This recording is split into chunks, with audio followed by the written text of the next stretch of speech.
Okay, so here we are outside one of our barn conversion projects, and a lot of people ask me, how on earth do you get planning permission to convert a barn into a residential home, where there are lots of different ways and sort of criteria, red tape that you've got to go through.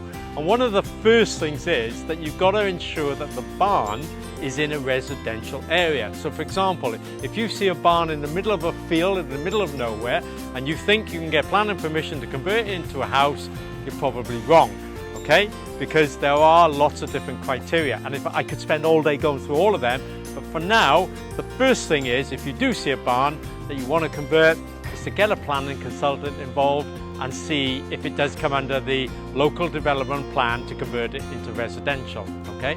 Now then, if it does, you're on a winner, because then the next step is, again, getting a planning consultant, is to see, okay, will highways allow me to convert that into a residential area? In other words, if you look at this particular example, okay, you've got the access that came into this little farmyard, okay, where the two barns are, but the access is on an angle. Now, if you want to convert that into a residential home, highways will get involved and they'll say, no, you can't use this as the access, because for health and safety reasons, according to their policy, it doesn't comply.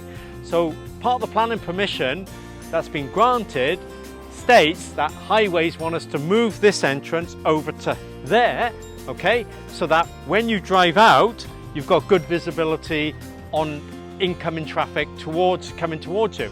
However, they then want us to move this bloody wall. So they're saying this wall is too high.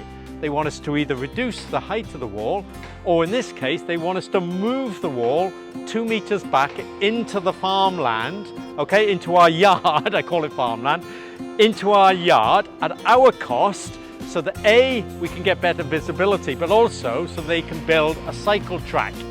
Yes, they want to build a cycle track using our land. They're not going to pay for us to give them the land, it's a planning condition, something we're actually going to appeal against. But can you see, the Highways Department have got a lot of power. So whenever you apply for planning permission, no matter what it is, okay, regarding converting a barn or building a new house, highways are the ones that very often can cause you a lot of issues as to whether or not you get planning permission. Because if highways don't agree, very often the planning department won't agree, because they tend to support one another. They can overrule the highways department, but very often they don't like to, because they're good pals. But anyway, that's just one of the things. And then of course, when you want to convert a barn, you've got to go into other things like you've got to get an ecology report done. In other words, are there any bats living in the barn? If they are, they've got more rights than you have. So you may have to accommodate and build a little house for the bats.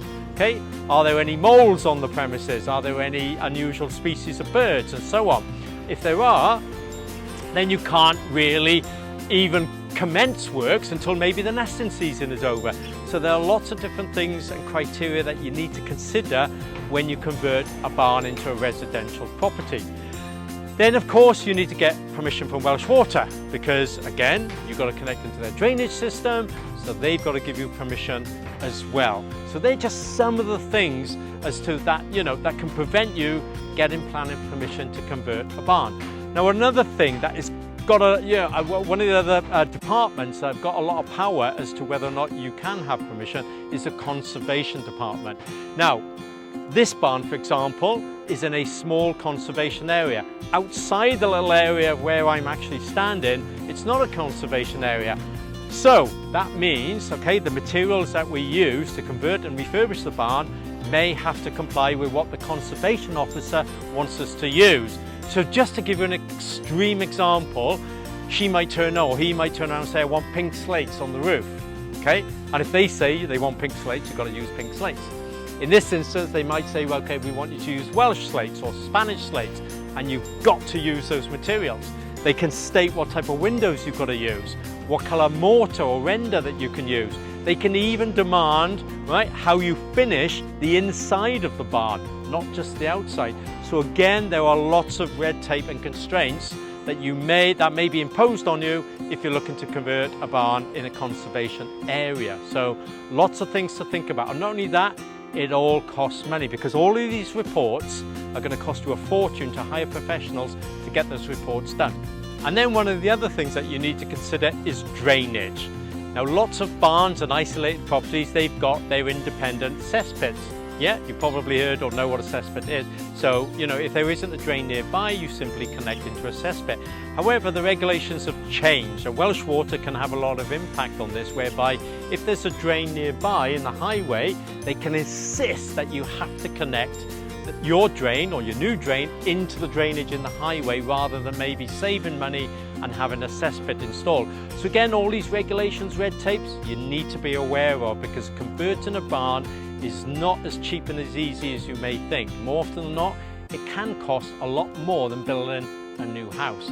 Now, another thing to bear in mind, if the barn or any property that you're looking to convert is within an historical area of significant interest, it might mean that you have to hire an archaeologist, okay, to be on site when you carry out your refurbishment works. Now, this particular site is within that area, and believe it or not, one of the planning conditions was that we had to hire an archaeologist that put this site in the same category as historical interest as Windsor Castle.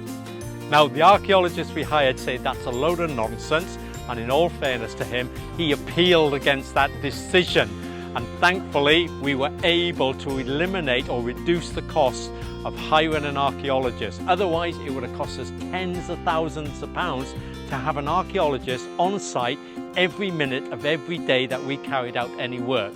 Instead, he managed to get that ruling overturned by the planning department, and he came to site on 2 occasions whereby we excavated some of the ground to see if there were any, human remains in there, dinosaurs or whatever. We didn't find anything, which we knew was going to be the case, but an archaeologist can be a very, very expensive person to hire when you carry out works. So bear that in mind as well. Always check to see if any of the things I've mentioned are something that you're going to need, because if they are, it's going to cost you an arm and a leg, so bear that in mind.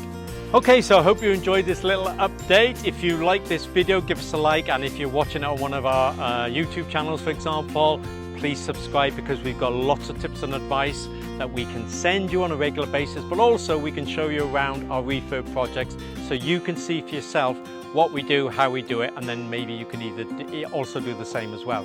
So until next time, see you soon.